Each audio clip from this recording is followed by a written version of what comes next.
Hello everybody, hope you're doing okay. Now as 2022 is finally over, I thought actually I would do my review of the year in terms of shoes. Now as I did last year, I thought I would do it by how many miles I actually did in each shoe. I've seen other reviews where they just basically do it by a score. Well, at the end of the day, that's all very well, but you do actually have to run in shoes, don't you? So I thought it most pertinent to actually tell you how many miles I actually run in each of these shoes, which tells me what one's actually like. So using Strava and Velo Viewer, I found out I've run 2,490 miles this year. I've used 48 different shoes, 39 different models, so a few shoes I've got more than one pair of, and from 8 different brands. Now the brands are pretty much sort of skewed to about 3 or 4 brands. Nike are way out in front with 24 shoes that I've actually worn and 19 different models. Next comes Adidas with 10 shoes and 9 models. Then comes Saucony with 6 shoes and 4 models. Next is Puma with 3 of each, 3 different shoes. I've only got 1 pair of each. Then ASICS, I've only actually worn 1 ASICS shoe all year, the Novablast 3, but I had 2 versions of them, so I got UK 12 and the 13. And 6th and 7th and 8th come Skechers, New Balance and Brooks. I've tried 1 pair from each of those brands this year. So I won't actually talk about every single shoe in this video, but I found the top 16 shoes that are easy to hand and then make a few comments on each one just to give you an idea of how I got them in each one. So 16, somewhat surprisingly, is the next percent 2. I say surprisingly because this is the shoe I actually wore for my best race of the year, 37.42 10k at Beachley in January. It's a shoe now that I've worn over 2 years, 2021 and 22. I've recently got 2 new pairs of the Next Percent 2 that I haven't actually worn yet in the recent sale. I must say I don't really like this one as much as the V1, which we'll come on to later. You can perhaps see why there. A lot of bunching and they've got the tongues really, really close. So it does fit me a bit wider than the version 1, but clearly works very well for me. This one just done about 100 miles or so altogether. It's a bit dirty, but yeah, doing well. And I ran 54 miles in this one this year. At position 15 with 59 miles comes the Prime X. And I've actually had 2 pairs of Prime X this year. I've recently sold my 12.5. This is the 13.5. I think this is a shoe, if I was actually doing it by how long I've had the shoe and my use of it going forwards, it's probably a lot higher. I've already got to 59 miles, I say, in the shoe, and I've already been out for 3 long runs in this Prime X, so that's doing very well. It is a bit heavy in my size, around about 380 grams, so that is rather hefty when you consider that the Next Percent 1 is 250, so it's clearly a shoe that I wouldn't really be looking to use for a race. But yeah, it does bounce along very nicely, and you just have to get used to the extremely wobbly feeling. You certainly don't want to be caught short going across some sort of bumpy trail in it. So at number 14 is the shoe I actually wore for my last run of the year. I did a 10 miler earlier on in the wet, so these are well deployed. This one has done 66 miles. I haven't actually had this one this long, and combined with the Pegasus 39 ordinary version, which we'll come on to later, this has served me quite well actually. I think it's quite a revelation, the Pegasus this year. The 37 I hated, the 38 I got the Shield version of and I thought it was a bit underwhelming, but I've gone really well with this one. They do come up a bit wide for me, but I think in terms of Nike, they always come up sort of reasonably okay. I've had to cut the laces off because I thought they were just a bit excessive, so that saves about 1 gram. But yeah, it's quite a nice sort of shoe because it sort of blends in and no one actually knows you're really wearing a running shoe. And it's got this Storm Tread version on the back, which didn't have any problems with slippage today. It was a bit wet underfoot, but it was a bit drizzly. A lot of surface water here and there, and did great. So at number 13, we've got the RC Elite version 2 here, which I've done 67 miles in it. I've mainly used these for sort of like long, cruisy Sunday runs. I've done a few ones that sort of half marathon distance and stuff. And it's perhaps the most softest of the carbon plated shoes. Didn't really fit me that well. The lacing system's a bit odd. Haven't got many eyelets there, and as you can see, you can barely see the difference between the tongues. So another shoe that got the tongues almost touching. When I saw that the successor to this, the 3rd version, I think they've changed the name, haven't they? Didn't seem to be offered in my size, and I thought, well, at the end of the day, that's perhaps £200 saved, because I quite like this one, but I wouldn't think I would ever race in it. I did one 5k session and it was okay, but I think I'm always reaching for the Next Percent if I can. So at number 12, you've got the Adios Pro 3 here, which is this year's shoe. I'm a bit sort of still making my mind up about this shoe. In a way, it's quite nice because I find they did it in my size. I got a UK 13.5 in this one, whereas the Pro 2 only got in a 12.5. In some ways, I think I actually prefer the Pro 2. Although I haven't said that when I do wear the Pro 3, I actually seem to go faster than I think. But so yeah, it's a bit of a Marmite shoe. One that I took out for a long sort of easy-ish run and didn't feel it was that great for that. I did feel that it was a bit too much shoe for just going easy. It was a shoe that felt like it wanted to go fast, but I guess at the end of the day, in a racing shoe, well, you're not really meant to plod along in it, so perhaps in a way that was not surprising. But other shoes like the Next Percent, I'm perfectly happy to go on fairly easy. When I always do warm-ups, I'm always looking forward to actually getting going. Whereas in this shoe, I was kind of thinking, well, Yeah, perhaps the Prime X is better as a cruising shoe. Maybe this one just saved for a few sessions, which I actually did in the summer. I haven't used this one for a while actually, and the lockdown was pretty awful on it. It took ages to get a lockdown. And Adidas, consider they're normally quite a narrow shoe, this one comes up slightly wider.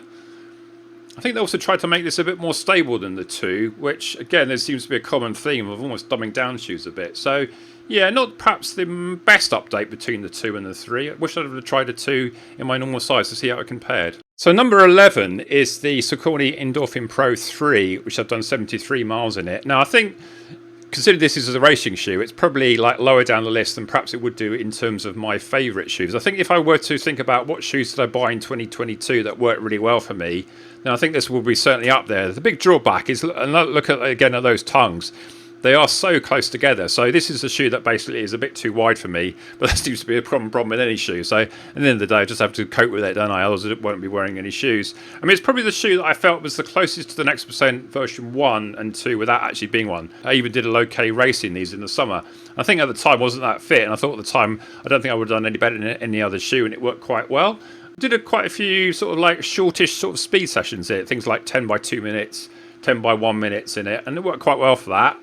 Just a bit apprehensive about taking out for a longer run, which I haven't done yet. And it did sort of feel like when I had it on, it felt like I was wearing a bit of polystyrene under my feet. But a shoe that certainly seems to be well received this year, and I think it's certainly one I'll be looking to use again. And it's quite light as well, perhaps almost a bit too light, because it sort of takes out the padding from the tongue completely, and that rather does lend it to me to be quite a difficult lockdown. Having said that, once I'd actually tied them up, it actually did all right, and now I just get on with it.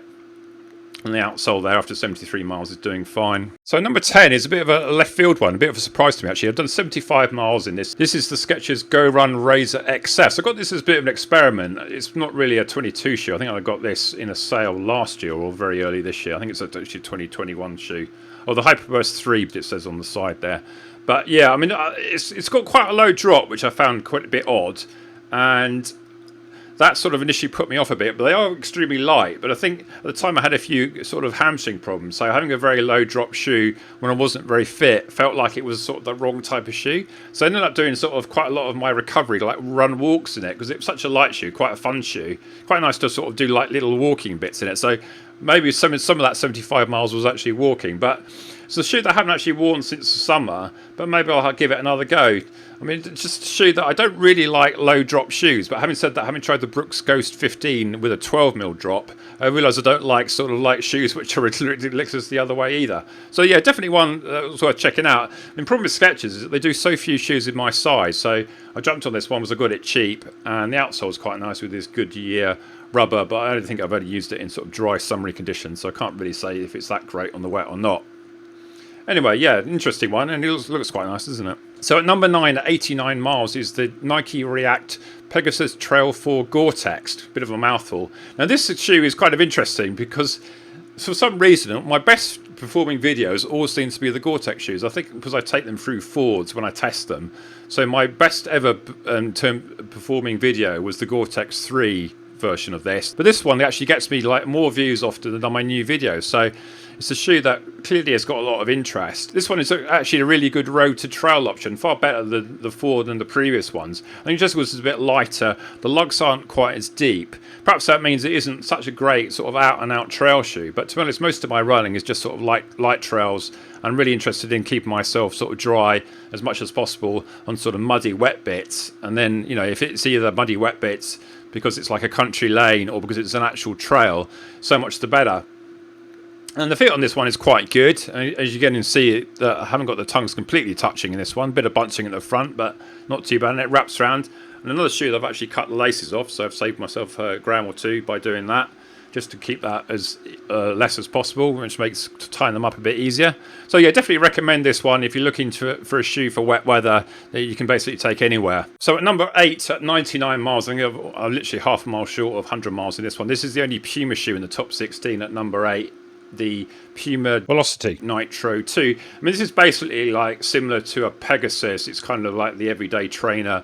Quite a cheap shoe. I think I got this for £100, and yeah, it's a nice colour, isn't it?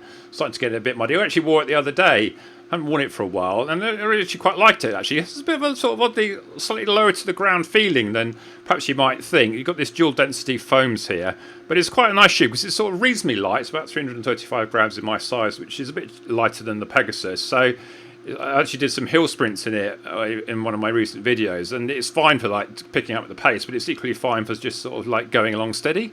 So yeah, not the most sort of plush shoe like the Invincible, which actually doesn't figure on my list this year. But yeah, one that I thought is quite good. I think in the end I perhaps prefer the Pegasus to this one. Not quite sure why in a way, but yeah, just sort of seem to reach for it more. But yeah, this one is doing well, and I think I'd want to continue to wear. So at number 7, we've got the only ASICS shoe in the list. In fact, the only ASICS shoe I've worn all year. I've actually got 2 pairs of this. This is the UK 12 with the Novablast 3. I've also got the UK 13, which I initially got. And initially I sort of rather hated the Novablast 3, but I think I realised that it actually comes out rather long. And I think sod's law that perhaps my ideal size would be something that's just slightly longer than the 12, but not as much as the 13. So I've actually got it just over 100 miles, which means that it can't be too bad for me. There are some days that I reach for it. It's a very much an easy day shoe for me. And it's kind of like almost replaced the Invincible when my legs are a bit short. I just find the Invincible too soft. That's why it's not on the list anymore. But yeah, this one, maybe just a fraction more toe box room, but it's not too bad, I have to say. And it's the only shoe that I currently wear in a 12, on the label anyway. I mean, sometimes you just have to sort of put them on foot and yeah, just to sort of how do they actually come up. But yeah, sometimes you think psychologically, I can't wear that shoe because it says whatever on the label. But yeah, this is the one exception to the rule. I mean, I do find it a bit disappointing in a way, this shoe, because it's so light, it's barely over 300 grams, and yet it sort of feels quite sort of clumpy in a way, which is kind of a bit odd. So it's not a shoe that I would ever sort of reach for going fast. But I mean, you clearly can sort of pick up the pace a bit, but it's just not really designed, I don't think, for sort of going fast.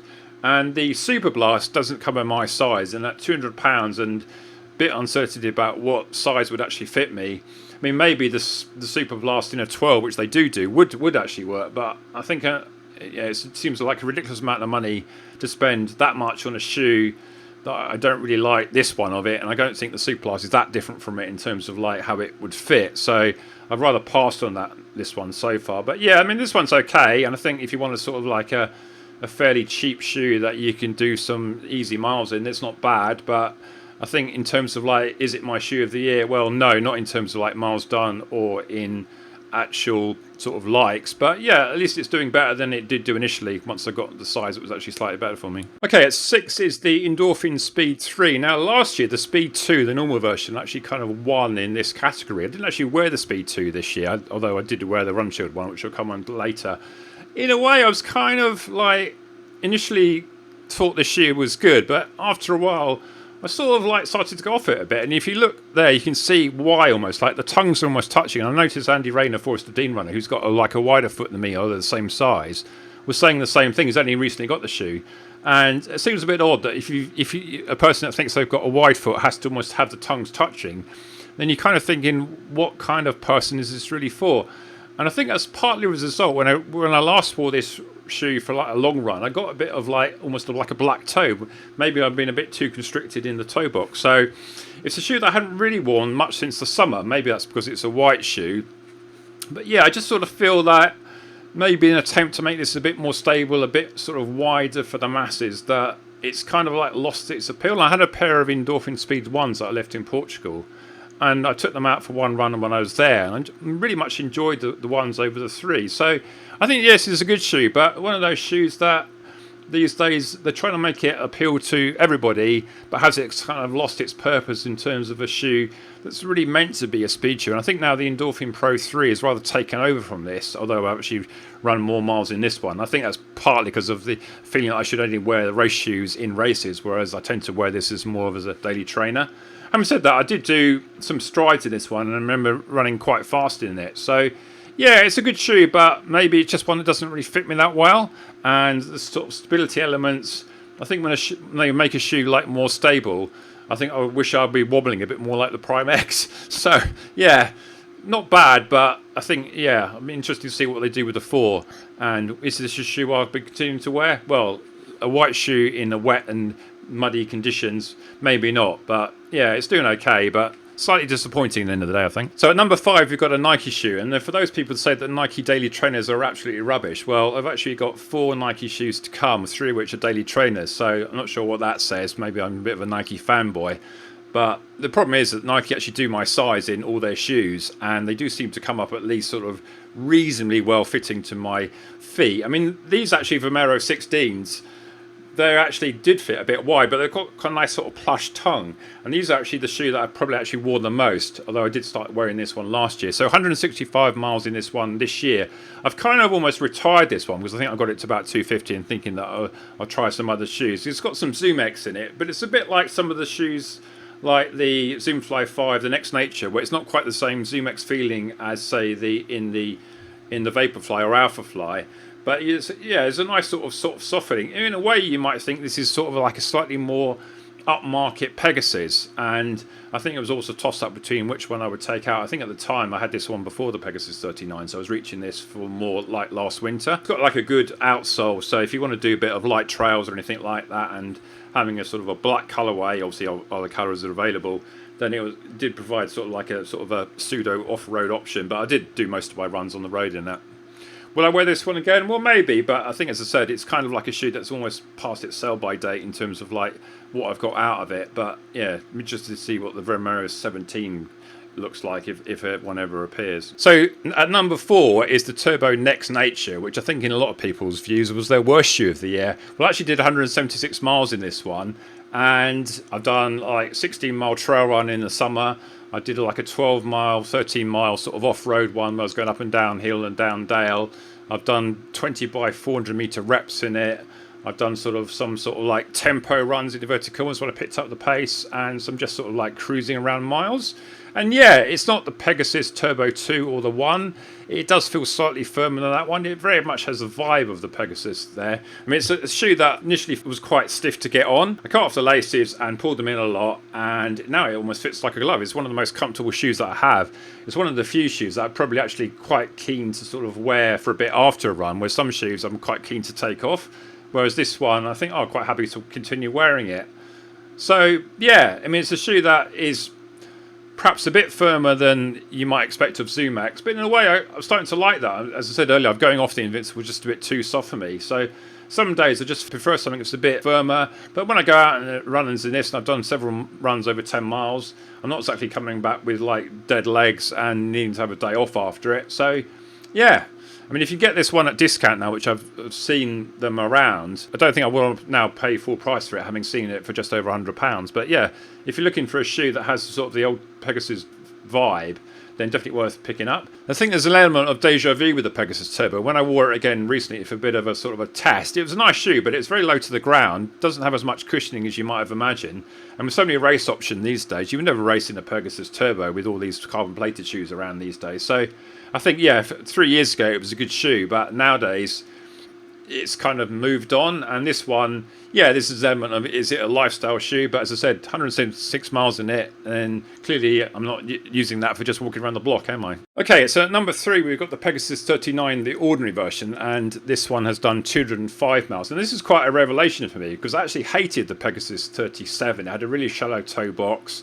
I thought it was really firm, and considering this is still React and it's basically pretty much the same shoe, they give me a bit more room in the toe box, raised it up a bit, and I think they've just sort of softened the React. I think there's also airbags in the front and the back, and again, it's not the most sort of squishy shoe that you can imagine. There's quite a lot of these shoes coming out now which I don't really have that are like ultra soft, but maybe I've been a runner that's been around too long, and I kind of feel like a shoe like the Pegasus actually suits me quite well because it's cushioned enough for me, but I don't really like a shoe that's too soft when I feel like I want to sort of nip along the road a bit. So although I don't really use these for speed sessions, sometimes I feel, oh, I'm a bit late, I need to get home. I pick up the pace maybe to 7:30s, and they do fine. And you think, if I want to do a few strides in this, they do fine. But if I just want to plod along, do my city strides, go up and down cul-de-sacs, they also do well.